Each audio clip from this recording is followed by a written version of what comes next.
மறை கடந்தவர்களெல்லாம் அதிகாரத்தில் கருணாநிதி வைத்துக்கொள்ள மாட்டார். உண்மையிலேயே திறமை இருப்பவர்கள், வேலை செய்பவர்களை மட்டும்தான் கருணாநிதி அருகில் வைத்துக்கொள்வார். ஸோ அப்போ இருக்கிற ஆஃபீஸர்ஸ் எல்லாத்தையும் பார்த்துட்டு பையனை மந்திரி ஆகணும்னு முடிவு பண்ணியாச்சு. அப்போது நல்ல திறமையான அதிகாரியை அந்த துறைக்கு போட்டால் பையனோட திறமைக்கு அந்த துறை நல்லா செயல்பட்டு விடும் என்பது கருணாநிதிக்கு தெரியும். ஸோ அந்த அடிப்படையில் திரு அசோக்வர்தன் செட்டியை ஊரக வளர்ச்சித்துறையின் செயலாளராக போட்டு அசோக்வர்தன் செட்டியை கூப்பிட்டு சிஎம் சொல்கிறார், அவனுக்கு ஒன்றும் தெரியாது, உங்களை நம்பி தான் ஒப்படைக்கிறேன், கொஞ்சம் பார்த்துக்குங்க. ஸோ உள்ளாட்சித்துறையில் எந்த திட்டங்களாக இருந்தாலும் அசோக்வர்தன் செட்டி நேரடியாக அன்றைய முதல்வர் கருணாநிதியிடம் விவாதித்து ஒப்புதலை பெற்று விடுவார். புரியுதா?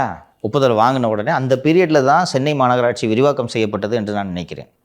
எதுக்காக விரிவாக்குறாங்கன்னா, பெரிய குளோபல் சிட்டிஸில் சென்னை வந்துடும். அந்த லிஸ்ட்டில் வந்துச்சுன்னா வேர்ல்டு பேங்க் லோன் எல்லாம் கிடைக்கும், அதனால் பெருசு பண்ணலாம் என்று விரிவாக்கம் செய்யப்பட்டது.